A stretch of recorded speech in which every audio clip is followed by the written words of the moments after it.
Pessoal, vamos falar sobre a situação lá na Ucrânia, o que está acontecendo nesse dia de hoje, que é o dia 2 de setembro de 2022.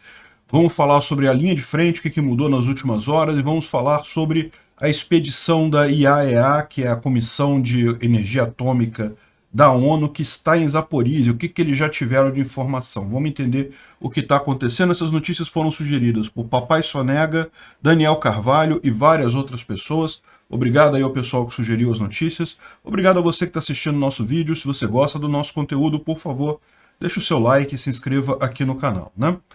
Pois bem, dando uma rápida repassada aqui na linha de frente, não teve nenhum grande avanço. Teve novamente bombardeio em Kharkiv, mais uma vez áreas civis sendo atingidas pelos russos, sem nenhum sentido militar, nenhuma lógica militar aqui. Mais uma vez mísseis saindo de Belgorod, dessa vez os mísseis conseguiram ter sucesso, ao invés de atingir a própria Belgorod, como ontem, atingiram Kharkiv, infelizmente. Mas não teve nenhuma mudança aqui na linha de frente. Aqui na região de Izium também não tem mudança nenhuma, mas saiu um vídeo curioso aqui de alguns dias atrás, mostrando soldados ucranianos avançando na região, retomando posições russas na região, né? Como a gente falou para vocês aí nos últimos dias, essa região aqui tem acontecido um vai e volta aí, né? Os russos chegaram a avançar bastante, os ucranianos retomaram um bocado, os russos avançaram mais um pouquinho, e agora parece que os ucranianos estão novamente na ofensiva aqui, estão retomando mais terreno nessa região de Izium aqui, né? Essa região aqui em si, ela não é particularmente preocupante, nem é particularmente estratégica, mas evidentemente a cidade de Izium é sim muito estratégica para os russos, e certamente isso aqui atrapalha os planos deles de chegarem até Sloviansk, né, que aí sim também é uma cidade que seria estratégica nessa guerra.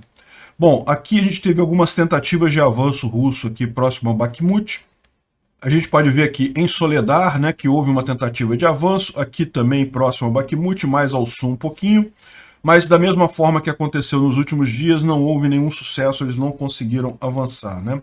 Outra tentativa que houve foi aqui mais ao sul, nessa região aqui de Zaitsev, mas também não há indicação de que eles tenham conseguido avançar alguma coisa.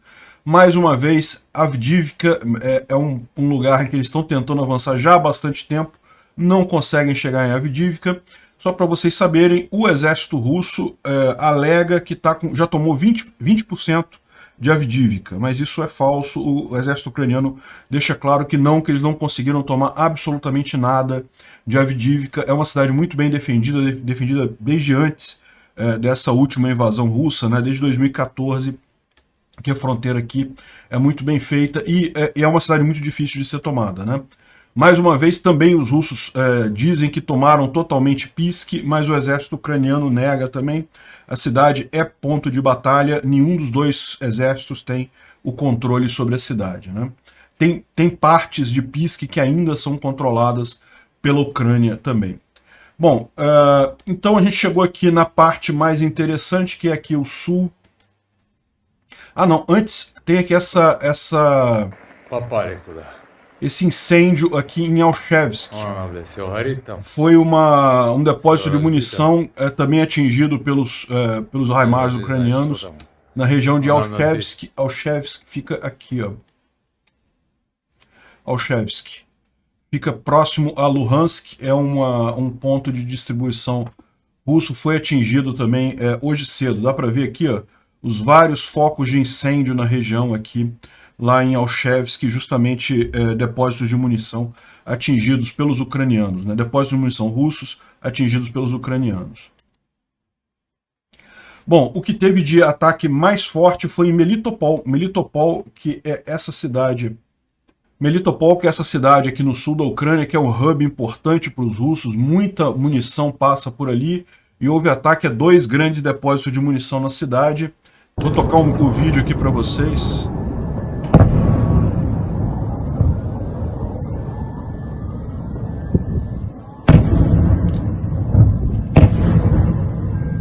Dá para ver, não sei se é um míssil chegando, se é munição explodindo e voando, mas dá para ver que tem várias explosões aqui. E foi mais de um lugar, tá? Foram 2 lugares em Melitopol que foram atingidos à noite, né? Enfim, tem uma visão aqui do incêndio nesse depósito de munição também. Um dos depósitos de munição que foram atingidos lá em Melitopol. Dá para ver ele explodindo, né? Porque, né, as explosões tendo as munições tendo explosão secundária. Então foi realmente um ataque bem grande aqui a Melitopol essa noite por parte dos ucranianos. E lembra uma coisa importante que eu falei para vocês, né? Que o foco do ataque ucraniano, da contraofensiva ucraniana, é em Kherson, a gente sabe disso. Mas que existe planejamento para eles tomarem também essa região aqui, existe. E aqui, de fato, seria uma região até mais sensível para os russos, porque cortaria a ligação entre Donetsk e a Crimeia, né? Então, certamente isso daqui já faz parte de um plano até maior para os ucranianos fazerem um segundo avanço aqui nessa região. Bom, isso daqui é em Kherson, e são locais em que os russos estavam se aquartelando. Deixa eu traduzir aqui. A escola da polícia em Koltsova, que é lá em Kherson, onde os russos estavam vivendo, né? E aí foi atingido por HIMARS. Foi realmente um estrago grande aqui, deve ter levado mais um monte de gente lá para prestar conta. Outro ataque aqui em Berislav. Berislav é próximo aqui de Nova Kakhovka, né? Essa região aqui. Então teve mais explosão de depósito de munição aqui, né? E houve também ataques aos 2 lados da ponte férrea de Antonivka, né? Então lembra, aqui a represa, né, que tem aqui em Nova Kakhovka. Mais aqui para o sul, em Antonivka, próximo a Kherson, você tem a ponte rodoviária, que já está totalmente desabilitada pelos ucranianos. E aqui você tem a ponte férrea de Antonivka, que estava sendo usada pelos russos também. Ela foi destruída ontem. E aparentemente o que eles estão dizendo aqui, não dá para a gente ter certeza, mas o que eles estão dizendo aqui é que provavelmente eram pontos de acumulação de equipamento russo. Ou seja, o que eu estou imaginando nessa história... Lembra, ontem foi destruída a ponte quando estava passando um comboio com munições e armamentos russos por aqui. Então, provavelmente, os russos estavam descarregando esse trem deve ter ficado preso ali, não conseguia sair dali. Eles estavam tirando as munições dali para tentar levar para a linha de frente de alguma outra forma, né? E pode ter sido justamente nessa situação que foi atingido hoje esses depósitos. Dá para ver que são explosões muito grandes, né? Devem ter pego munição, quando o míssil deve ter atingido munição para dar uma explosão tão grande assim em Nova Kakhovka. Bom, ontem no início do dia surgiu essa imagem aqui de um comboio de equipamentos militares, de reforço militar, passando lá na Crimeia em direção à Ucrânia, né? Então, ou seja, provavelmente... A gente está falando de um comboio passando por aqui em direção norte, ou seja, indo em direção a Kherson. Isso aqui provavelmente são reforços russos para Kherson. Como a gente sabe, a contraofensiva está andando, muitos russos estão perdendo a vida. Estimativas do exército ucraniano é que cerca de 350 a 500 russos estão morrendo por dia nesse avanço ucraniano. Pode ter certeza que as baixas ucranianas são grandes também. Lembra, quem ataca sempre é pior para quem ataca do que para quem defende. Então pode ser até maior do que isso. Essa contraofensiva ucraniana não sai barata, não. Então, mas de qualquer forma, os russos estão mandando reforços lá para Kherson. Ok, é mais gente para ser destruída por lá. Aqui, mais tarde, isso aqui já no final da tarde, já perto de Kherson. Então parece de novo aqui os caminhões chegando lá próximo a Kherson. Parecem também algumas peças de artilharia e em determinado momento passa um sistema antiaéreo aqui. Aqui, um sistema antiaéreo, não sei se é um S-300 ou um S-400. Alguns sistemas aqui indo lá para Kherson para tentar proteger os russos que estão lá, né? Uma coisa importante dessa história aí é justamente você ver esse sistema antiaéreos indo para lá. Por quê? porque a informação que a gente tem, de novo, a informação não confirmada, é que os ucranianos conseguiram superioridade aérea na região. Lembra aqueles mísseis HARM que atingem radares russos, né? Parece que eles conseguiram destruir um grande número de radares e sistemas antiaéreos russos naquela região, de forma que a força aérea ucraniana está podendo andar à vontade lá e a força aérea russa está limitada. Então, provavelmente, esses reforços são nesse sentido, tentar reconstruir alguma coisa da defesa antiaérea para evitar essa vantagem toda ucraniana, né? E boa sorte para eles atravessando o rio, porque todas as pontes foram destruídas, então eles vão ter que atravessar, pode atravessar com barcaça, alguma coisa assim, é lógico, ou pode botar o sistema antiaéreo aqui do lado de cá para tentar proteger a região ali de Kherson, mas o fato é que a superioridade aérea na região ali já é ucraniana. E, bom, aconteceu um fenômeno curioso entre os bloggers militares russos ontem, né? Diversos canais russos, bloggers militares, canais que falam sobre a guerra lá na Rússia, que são, lógico, favoráveis à Rússia, que elogiam o exército russo, coisa e tal. Muitos deles tinham colocado a letra Z no nome, né? Ou a letra V. Lembra, Z e V não são letras do alfabeto cirílico, que é usado lá na Rússia, né? Então o pessoal colocava isso, a letra Z virou mesmo uma espécie de suástica do Putin, né? É um indicador dessa guerra, de apoio a essa guerra. Muitos russos têm usado a letra Z nesse sentido, e vários canais russos tinham botado um Z no nome, ou acrescentado Z, coisa e tal. E ontem, curiosamente, muitos desses canais tiraram essa letra, voltaram para o alfabeto cirílico, né? Não foi só esse canal aqui não, tá? Foi um fenômeno realmente de massa. Vários outros aqui, ele está mostrando aqui, vários canais aqui que mudaram o nome, tiraram o Z do nome, né? Eu fico me perguntando se esse pessoal não está sabendo de alguma tragédia aí, já está começando a ficar preocupado de que, olha só, esse negócio de Z vai dar ruim mais para frente, melhor me separar dessa coisa o quanto antes, né?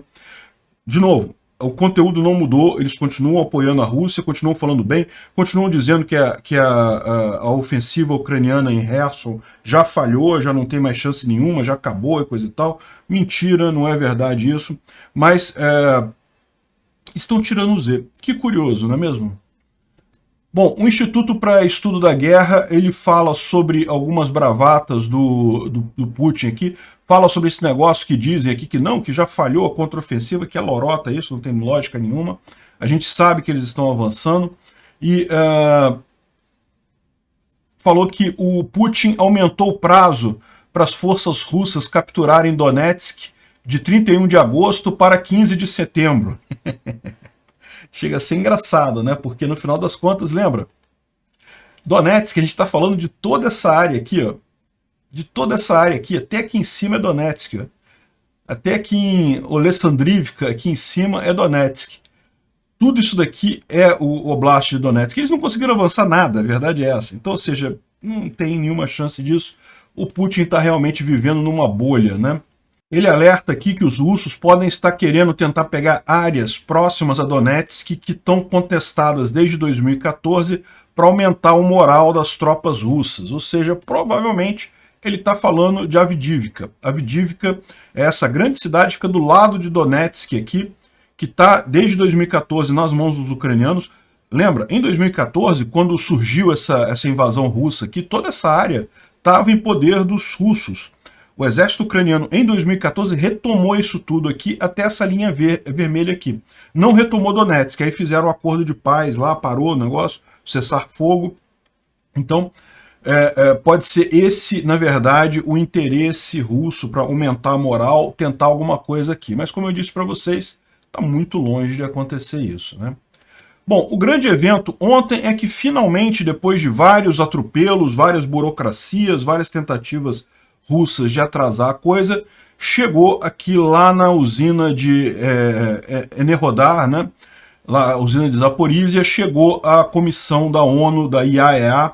IAEA é International Atomic Energy Association, Agency, a Agência Internacional de Energia Atômica. Então o pessoal chegou lá para fazer inspeção em nome das Nações Unidas. são pessoas de países que não estão envolvidos na guerra, que não tem nenhuma ligação direta nem com Rússia, nem com Ucrânia. Então eles chegaram lá, tem algumas imagens deles fazendo a inspeção lá no lugar, né? E dá para ver que os russos mantiveram os caminhões militares dentro da usina. Então o pessoal está observando o uso militar da usina atômica, o que sem dúvida alguma é um problema. Nessa imagem a gente só está vendo caminhões de carga, mas a informação, e a gente viu isso, né? Tem imagem de tanques e obuses entrando também na região, né?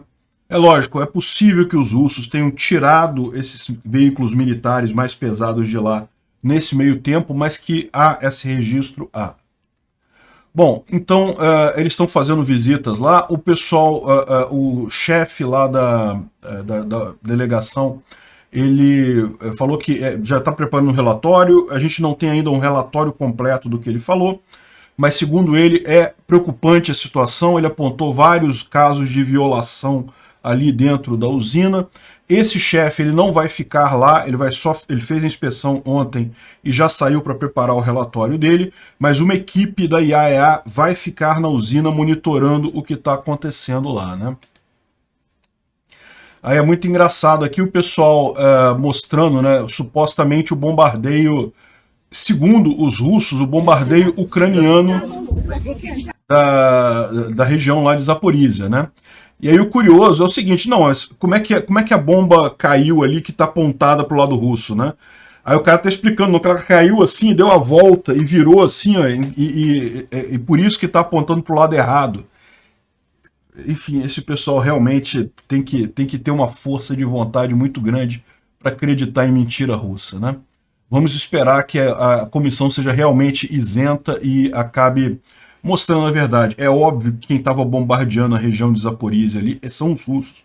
Os russos que têm interesse em criar esse medo, né, na Europa de um acidente nuclear ali naquela região. E para deixar bastante claro a ideia que é isso mesmo, que a Rússia quer fazer chantagem com a usina nuclear de Zaporizhia, está aqui uma fala da embaixada russa na Grã-Bretanha, né, na Inglaterra, dizendo que a União Europeia está agora preocupada com uma decisão importante, dar ou não dar vistos para os russos. Mas a radiação de Zaporizhia não precisa de visto para cruzar as fronteiras, né? Se alguma coisa acontecer com Zaporizhia, não vai ser sobre vistos, passaportes ou fronteiras. Ou seja, os caras estão ameaçando abertamente a Europa com isso, né? Infelizmente, é nesse nível que chegou a Rússia de desespero. Bem, vamos aguardar o reporte lá da agência da IAEA, do Grossi, que é o chefe lá dessa delegação, e vamos ver o que acontece a partir daí. Assim que a gente tiver mais informações, a gente fala para vocês.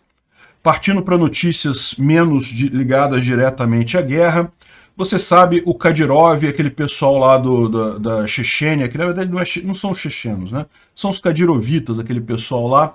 Eles estavam, uma das coisas que eles dizem lá, que estavam indo para a Ucrânia para combater os LGBT, né? Porque não, acho um absurdo isso, não sei o que lá, é uma fraqueza do Ocidente, uma fraqueza dos ucranianos, esse negócio de LGBT, temos que combater, matar os LGBT da Ucrânia, esse era o discurso do Kadyrovita, e agora a gente ficou sabendo que teve uma acusação de estupro dentro das tropas Kadyrovitas lá que estavam combatendo lá na Ucrânia, né? Olha que coisa.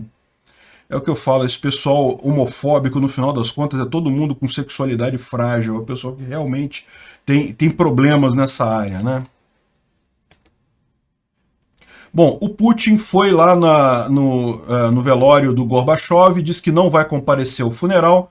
Vocês sabem, né, o Putin não era um amigo do Gorbachev, ao contrário, ele criticava muito o Gorbachev, ele culpava as reformas do Gorbachev pelo fim da União Soviética, então não eram amigos, né? Mas ele foi lá no funeral do cara e depositou flores e coisa e tal, disse que, desculpa, foi no velório, no funeral ele não vai.